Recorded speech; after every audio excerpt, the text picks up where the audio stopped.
Before we do start this this arc review, I have to say the sound design and the soundtrack for Bleach, they absolutely popped off. And when it's like showing that like shadowy place and it's like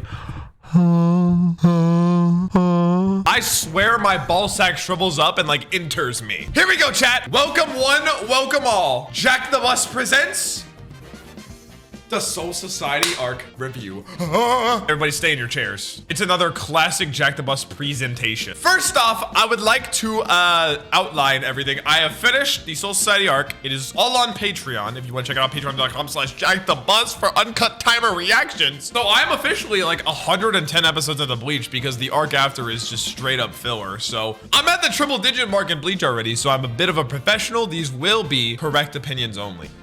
So, oh my god, did you see that transition, by the way? Holy, wait, can we see that again? Wow, chills. All right, don't be like intimidated. There's not that much to this presentation, okay? But we will be going over, first up, stars of the arc. These are characters that impressed me. Then I will be declaring one MVP character of the arc. After that, we will be going on to the flops of the arc. That's just a few characters that I was kind of disappointed in. Number 4, I will be awarding the best Bankai to the 3 best Bankai of the arc. I think we saw like 7 or 8 in this first one, but 3 stood out to me. After that, we will be moving on to the top 3 fights of the arc. There were a stupid amount of fights in this arc. It took me a long time to sort of narrow it down to the top 3. So this did take a little bit of time, so if you want to drop a like now, that's very much appreciated. After that, I'll be doing a quick arc structure analysis, which is more just my overall thoughts on the arc, the problems and the best parts, and then I will be giving it a final score. That being said, let's get into the stars of the arc. You're a star. Stars of the arc are the characters that were the most fun to watch, and they're actually in order from like highest to lowest, but they're all stars in my heart. They did their job either as a hero or villain well. Let's go to the very first star of the arc, star number 7. There are 7 stars in total. Now, chat, if somebody didn't make this list, that doesn't mean they were a bad character. These were just the standout characters to me throughout the arc, okay? Star number 7 is Ichimaru. He's on the lower end of the stars. He is the ultimate rage baiter. I enjoyed him on screen despite how evil he is. And I said he's a good false red herring. Now, what does this mean? I'll explain, little ones. Throughout the arc, you are pondering who did this to Aizen? Who could have possibly pinned him up like a piñata on the wall? Ichimaru, I think, worked well as a red herring, but it ended up being like not a red herring because, you know. So the entire time, whenever he was ever on screen, I was always like suspicious of him. But then in my mind, I was like, no, it's too obvious that I'm supposed to be suspicious of him. So I was inherently not suspicious of him, when in reality, there was nothing to be suspicious of in the first place. But at the same time, there was, because he was working with Aizen. So that's why I said he's a false red herring, because you're just kind of like wondering what he's genuinely up to the entire show.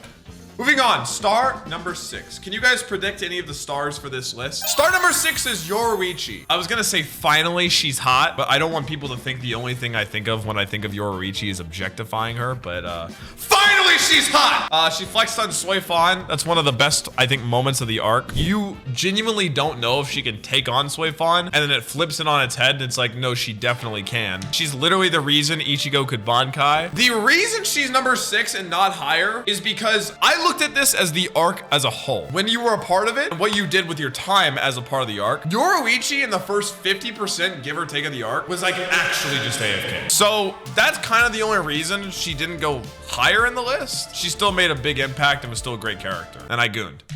Number 5, star number 5. Byakuya. Byakuya didn't have a stupid amount of screen time, but he kind of did. First off, I want to say he was an honorable fighter. He gave Renji respect in their fight, was gonna let him leave, and then like even basically openly said he was impressed when Renji stood up against him and when Renji like matched him. And kind of the same for Ichigo. I just respected him as a villain. Like, he stood by his words. He has a sick Bankai, and I think he's an interesting character because his morals are so straightforward. He never questioned Rukia's execution, and he explained why. And I like like how it frustrated me that he stuck so hard to like what the upper order said and never even considered it. Because you want a good villain that's like, why would you think that way? It's kind of like Garp, how like Garp never questions the uppers in the Navy or the government or anything. I can tell he's gonna struggle with that, and I like that. And he's just cool. He's got aura. Star number 4. We're almost at the top 3 characters of the arc for me. Star number 4 is Ichigo. Now this one's kind of unfair because he's the MC, so it's a bit biased. I didn't want to make him like in the top 3 because it's like, of course Ichigo's gonna be a star of the arc. He's the MC. He carried half the fights, and it's probably the most insane shonen first gauntlet I've ever seen. I mean, chat, like Naruto's first arc, like, yeah, it was the Chunin exams. Like, first true arc, it was like the Chunin exams. Like, yeah, it was tough. But like, this first arc had Ichigo fighting God. You know what I mean? Like, it's kind of just absurd. And I think he's just a headstrong, understandable character. I like him as a character. I think this is the fastest I've liked a shonen protagonist. Like, I liked Luffy from the get-go and Naruto from the get-go, but like, Ichigo is very different in that he's not that goofy and he's very like headstrong. And I like that. I like how he's differentiated. I was kind of like, I don't want another dumb, silly protagonist. I want someone different, and he is different. Star number 3. We're the top 3 of the arc. Do we have any guesses for who's in these 3 slots? Some of them might surprise you. Star number 3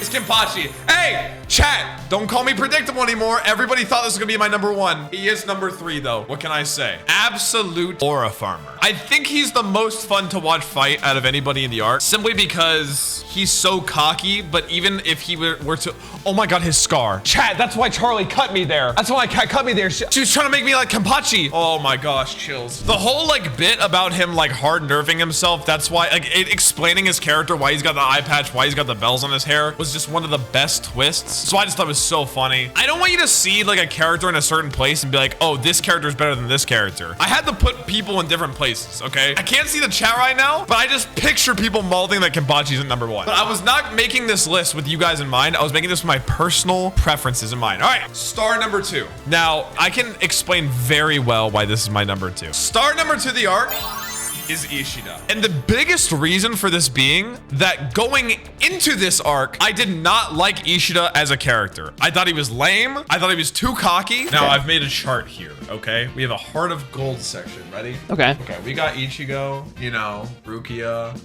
Ichigo's dad, still don't know his name. That one kid that works for Urahara, Chad, I forgot her name already again, Kananji, that hot cat. You know, like everybody, right? Right. Okay. And then there's the Ishida category. Maybe you just don't understand him. Right. Well, he needs to understand the real world. This arc, 180 to Ishida's character for me. He sacrificed his powers just to catch the W, Chad. And he doesn't give a damn about a captain's Bankai. He had 2 scenes where he just like one-shot someone. Whenever that first guy was talking, he had all the spinning things around him, and he wasn't even done monologuing. And Ishida one-shot all of his little spinning things. What is that? And then takes on a captain and one-taps his Bankai. So the fact that I went into the arc with less of a impression of Ishida and like it pushed me that far, that is what shot him so far to star number 2. All right.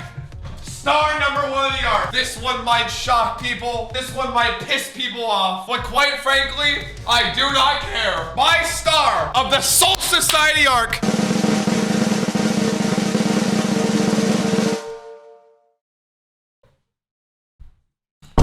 Hitsugaya! He's the big boss detective, and he's like 10 years old. He was ready to 1v1 Aizen. He fucking died and came back. Well, he came back like thanks to another captain, but still, he provides the strongest example for how captains can make a difference with good morals. He has a sick power and Bankai that will probably be utilized in the future. And he could have probably just played video games instead, but he became Sherlock Holmes. Bro was onto them from the get-go. He was making money moves immediately. Turn this off. This list is invalid. No eyes and boo. No way you use TTS to disagree with me, right? I'm muting you now. That is my MVP of the arc. Not everybody can make the list. I'm sorry, but I'm not. Hitsugaya was one of the best character designs, just made the biggest impact. That's all there is to it. I think he's kind of the GOAT. I have very high expectations for him going forward. I'm hoping he remains a big part of the entire show and the entire story. Yeah, that's all I got to say. Aizen didn't make the stars because I feel like his character was more in the shadows, obviously, for the arc. I think Aizen will be a bigger part of like, he'll probably be in the stars of the arc in later parts of the show, considering he's like set up to be a main villain now. But a lot of what he did was in the shadows during this arc. I went based off of what people did on screen, if that makes sense. Okay, now I might make people even more mad. We have to move on to the flop characters of the arc. I think I only have 4 on here. I want to know if chat has any predictions for the 4 flop. I think there's 4. These characters didn't all necessarily do anything wrong. I just wanted more out of them, and I think they could have been utilized better. Now, chat, there are characters in between flops and in between stars that just were good characters during the arc. The stars were mostly just like the really standout characters that like I was genuinely like really about. So, oh my God. Okay, this first one's gonna make people mad, but hear me out, okay? First flop of the arc, flop number 4. Don't get mad at me, hear me out. Just hear me out first before you dislike, before you click off, is Rukia, okay? This is only because she didn't get to be a part of the arc in any way, okay? She was sidelined, and all she got to do the entire arc was wishfully look out the window. A lot of the scenes with Rukia, and this is probably actually the anime's fault. The manga probably just showed her a couple times in the tower, but it almost got like kind of old and repetitive how it would cut to Rukia, and she's just like this. Like, it was almost every episode. It wasn't adding anything. And it wasn't like half the time, it was not even like her monologuing. It was just like, ah. And then when she was finally rescued, she just like curled up in either Ichigo or Renji's arms and was like, I'm scared. You know what I mean? Like, I'm not expecting her to like fight right now, especially because her powers are still AFK. Her best character moment was when she got rage baited by Ishimaru. And like, it showed that whole collapse of her mental where like she had gotten to the point where she was okay with dying, but then Ishimaru brought her back and then dropped her back down. That was the best part because we actually got to see her mental. The flops, again, they didn't necessarily do anything wrong. I just think she could have been utilized better. I'm hoping for big things once she gets her powers back. I think that's the one people will get most mad at. I think, I'm not sure. Chat, scale of 1 to 10, how am I doing so far? I'm gonna wait for you guys to type, like 1 being the worst, 10 being the best. And then I'm gonna open you guys. 6, 7. How do you guys coordinate that? Okay, 7. Okay. I don't know. I just got here, bro. Okay. I didn't really need it. Okay. Flop number 3. Oh, it says bum. Oh yeah, Kira. Yeah, what did I write about him? Oh, well, that's a cool little animation. Oh, that's it. Yeah, yeah, Kira's a bum. I think the reason this guy kind of pissed me off was because he was like working with Aizen, but it didn't really go into it. And it seemed like he was just there for the vibes alone. And then everything happened. Aizen left. Everything went back to normal in the Soul Society. And Kira's just like hanging out. He's like, yeah, I was manipulated. Oopsies. The best part about Kira is his blade is kind of cool, where like when he hits things, it makes them heavier, but just kind of a bum and kind of a loser and just not a very interesting antagonist. Okay, flop number 2. Yeah, this might make people mad too. And listen, chat, I like Orihime as a character a lot. Again, this doesn't mean Orihime did anything necessarily wrong. It means she was underutilized or used incorrectly or used not enough. Ichigo, Ishida, and Chad all got a big moment. All got a big fight and everything. Orihime got to heal like the guard outside the gate and then like was kind of just like along for the ride for the rest. All the people she came with got like a cool moment or fight. Ichigo got like 50 fights. Ishida versus Mayuri. Chad versus, I forget that captain's name. It's the flower petal captain. Like, they all got these big moments, but like Orihime was just like along for the ride. And it has already shown that she's very intelligent and perceptive of a character based off of like how she already noticed like really early on about Ichigo and like spiritual stuff. So for her to become like this 2D character is just like, it feels like a waste. And I said, please don't Hinata her. And by that, I mean, please don't turn her into like the love interest that like her whole personality is just to like yell for Ichigo and like, somebody, you know what I mean? So yeah, she's flop number 2. I want more for Orihime. Flop number 1 of the arc. I don't know if anybody is anticipating this in the live stream chat. I've talked about it a bit in the reactions. My biggest flop of the Soul Society arc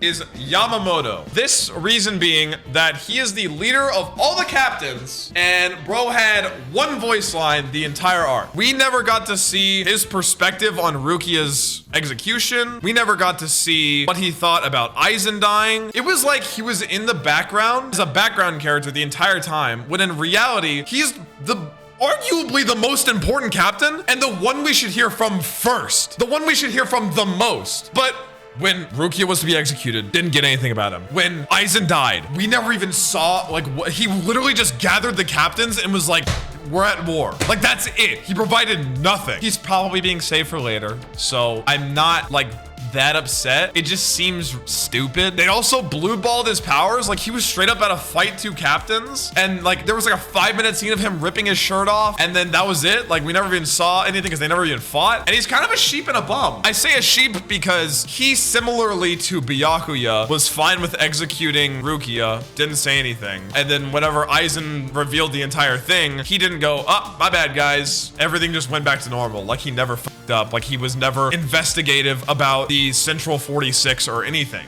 Like, he literally was on autopilot, and I thought it was so stupid. So yeah, he's flop number one because out of any character I expected a lot of in terms of the captains, I expected the most from him, and I got the very least. So that's it for all the flops. Hopefully now people will stop being mad at me if they are in the live stream chat. We're moving on to the best Bankai awards. I have the power of God and anime on my side. Now chat, how am I doing? Scale of 1 to 10, 1 being the worst, 10 being the best. I'll let you get your scores in. I feel like that was the section that would make people most mad. 6, 7. How did you do that again? 5, 6, 3, 5. Oh, it's gone down a lot. Okay. Okay, I'm losing you guys. I'm definitely losing you guys. Okay. Best Bankai awards. These are gonna be the top 3 Bankais of the arc, in my opinion. Again, chat, this took a long time. Please drop a like on this video because I literally like skimmed back through the entire arc, organized all the Bankais, and like decided on the order and everything. Let's get on to it. Number 3, the third best Bankai of the arc goes to Byakuya. Byakuya's Bankai was really cool. I think visually it's a lot cooler than like the actual application of it. It reached its best point whenever all the blades, and then he just started slowly bringing blades down. It was reminiscent of Ichigo's training to get Bankai, where he was like using all these different blades. So Byakuya had the third best Bankai of the arc. These are very like interchangeable. Number 2 Bankai, one that we really didn't get to see that much of, but I'm expecting a lot out of in the future, goes to Komamura. Komamura's Bankai reminds me a lot of like a mecha, and I just think it's sick. Like the scene when Komamura was like pissed about Aizen, and like the first thing you see is the giant blade swing down and almost hit Aizen. Oh my God. Cinema. So we didn't get to see him use it that much, but I'm hoping in the future we get to see more because I think that is sick. Just a giant dark samurai that like follows what he does. It's like real steel, bro. Like how sick is that? All right, do I have any predictions in the live stream chat for the number 1 Bankai of the arc? My favorite Bankai of the arc. My number 1 Bankai of the Soul Society arc goes to... It goes to Tosin.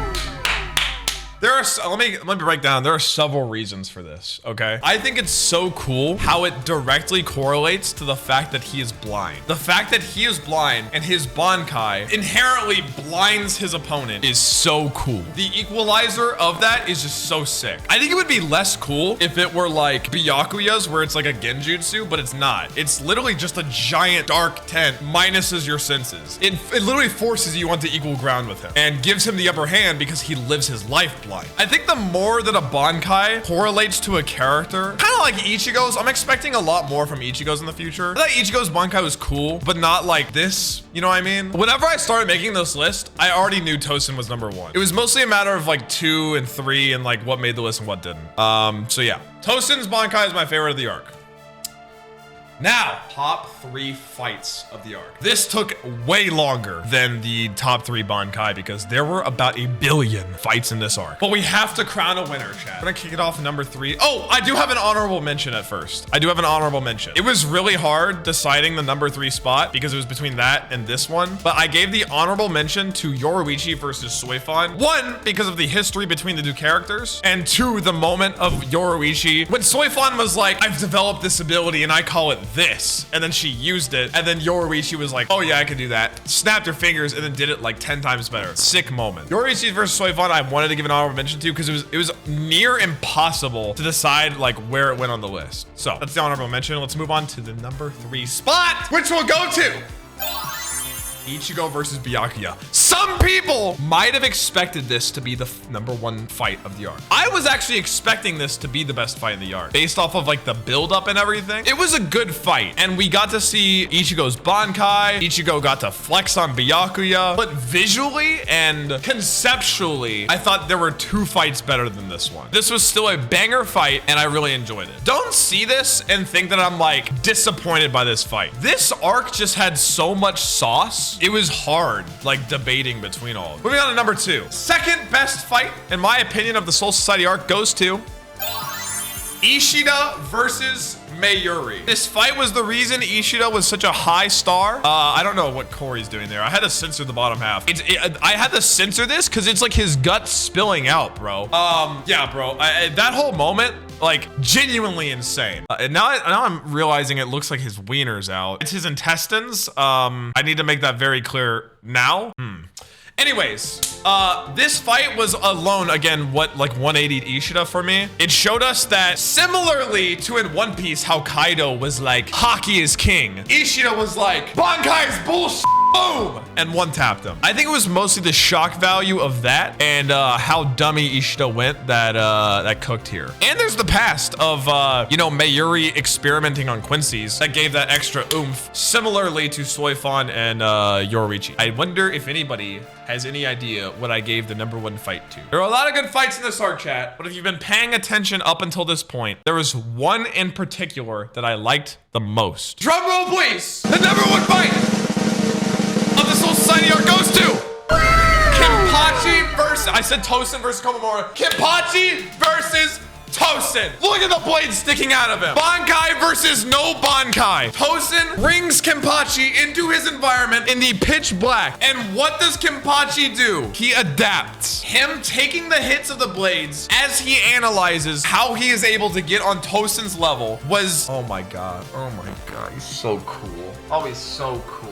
I almost considered putting Kenpachi versus Ichigo on the top 3, but I wanted to pick the best Kenpachi fight, and I thought this fight better displayed Kenpachi as a captain and as a, like, displayed his battle IQ better than his fight against Ichigo. His fight against Ichigo was cool. I think his fight against Tosin better displayed his psychotic nature and his ability to adapt. So that's why Kenpachi versus Tosin is my number 1 fight of the arc. Thank you very much. Now I want to go over the arc structure real fast. So I did a little bit of a griff graph here. I outlined this arc with entering the Soul Society. We met Kukaku in the intro fights. It then moved on to more of the captain and intense fights, into the Aizen mystery, into the big twist and finale at the end. Made this little graph in order to kind of explain my next talking points.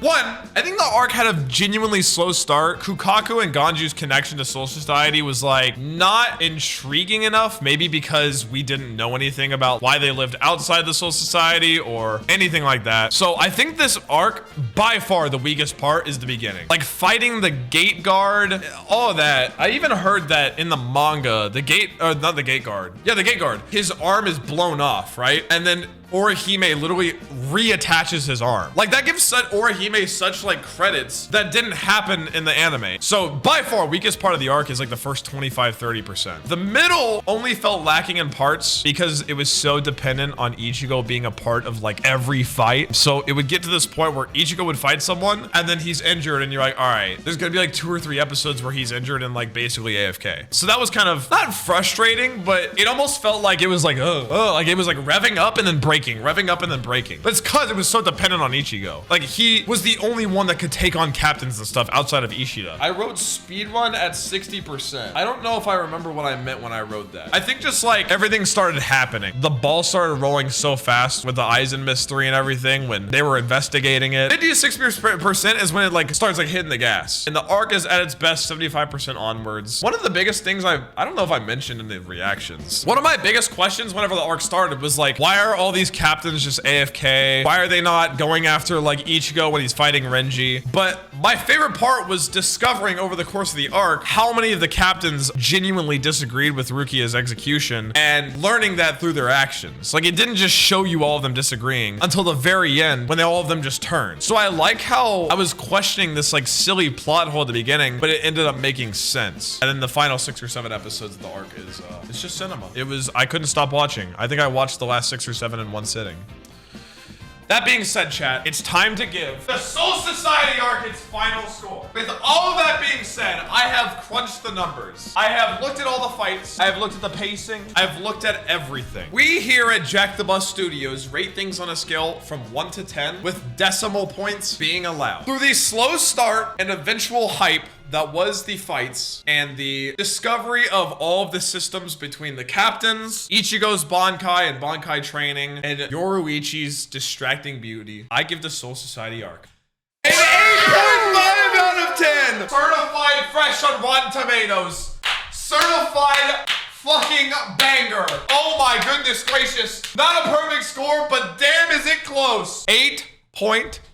1.5 points away off of perfection. I think, again, the biggest downfall is the first half, but I'm gonna be honest. For the first, like, true long arc of a shonen, an 8.5 is genuinely very impressive. Chat, 1 through 10 now, 1 being the worst, 10 being the best. How do we think I did? Which One Piece arcs do you think are better than Soul Society? Enies Lobby, Marineford, Egghead, and Wano, probably. I'm surprised you didn't put Momo in the flop section. I hate her character. And the thing about her is, like, she was really manipulated, so, like, I kind of felt bad for her. I wouldn't say she's a flop. I think anybody that got groomed that long throughout life would also, like, be, like, an Aizen Glazer, so no Conan best characters. He wasn't there! Anyways, it says end. Consider liking the video, please. A lot of people are asking about thoughts on Aizen. Again, there's a reason Aizen wasn't in stars or flops, is because I'm expecting a lot more from him in the future. I thought the twist was good and all that, but I think the biggest part about Aizen's character will be the future. I also know a lot of people were like expecting me to glaze. Yeah, Chad. Chad didn't make the flop list or the star list. I thought his fight was cool, but if Chad hadn't fought that captain, he would have been on the flop list because he also just seemed like super AFK. But his fight with the captain was cool. Who's the beached whale behind you? How dare you?